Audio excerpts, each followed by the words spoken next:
Students of 11th class, Assalamu alaikum. Today our topic is subtraction of two vectors. The subtraction of two vectors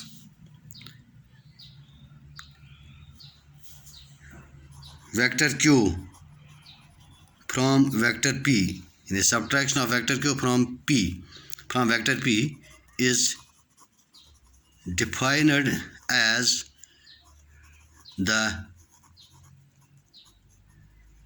addition of vector minus q from vector p, that is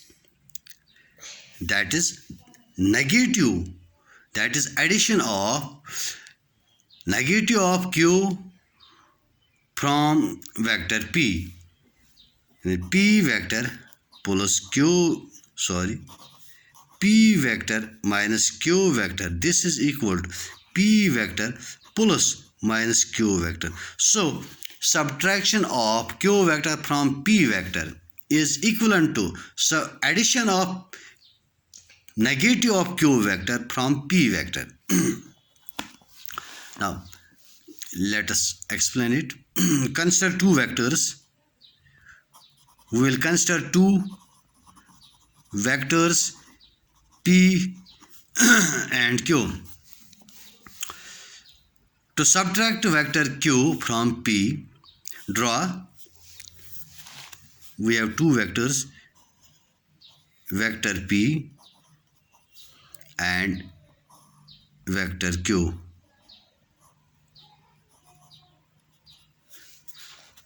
In order to subtract vector q from vector p, we first of all draw vector p. As mark it as AB.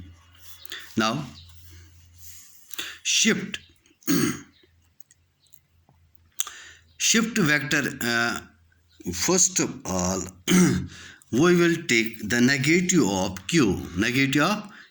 This is, I will show it here.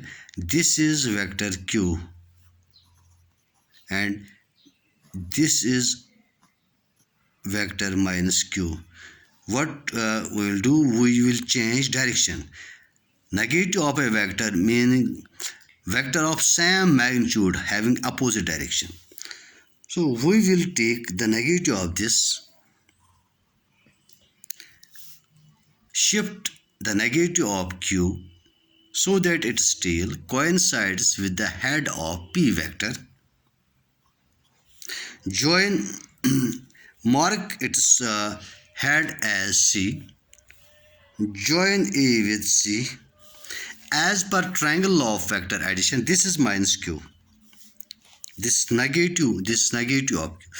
As per triangle law of vector addition, by triangle law of vector addition, AB vector plus BC vector, they are in same order, is equal to third side of the triangle AC vector.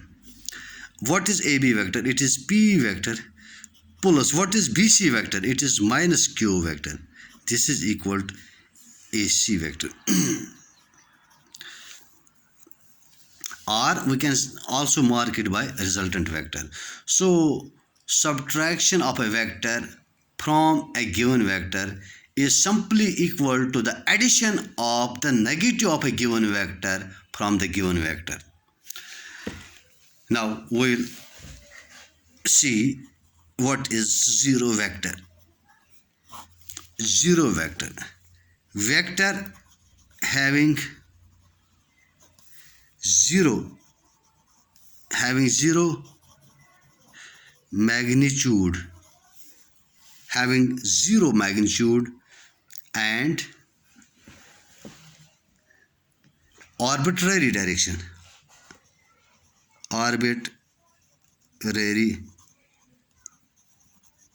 direction. So a vector having zero magnitude is called a zero vector. It is represented by zero, uh, giving it a representation, vector representation over it. Zero is on the top. We will mark it with the help of head. Here, see, any vector having magnitude more than greater than 0 is represented by an arrowhead. For instance, a vector p. By vector p, length of the arrow gives us the magnitude of the vector, and arrowhead gives the direction. But in case of zero vector having zero magnitude, what will happen? We can't express it geometrically. So this zero vector has not any specific direction, but it has arbitrary direction. There are two properties.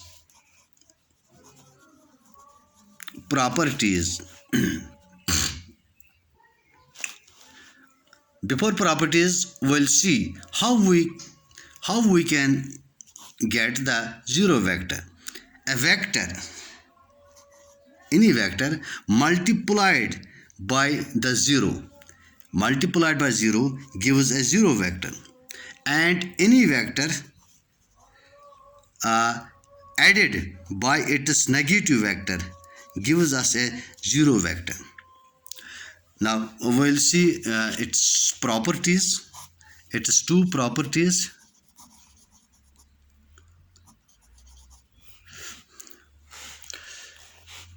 Addition or subtraction of zero. Addition or subtraction of zero vector from a vector. That means a vector plus minus zero vector gives us a vector, gives vector itself. So if we add zero vector to any vector or subtract zero vector from any vector, we'll get the same vector back. So a vector plus minus zero vector gives us a vector. And if we multiply any real number, non-zero real number, with zero vector, we will again get a zero vector. For instance, n, this is a non-zero real number except 0 multiplied by zero vector, that gives us zero vector. These are certain properties. Thank you very much.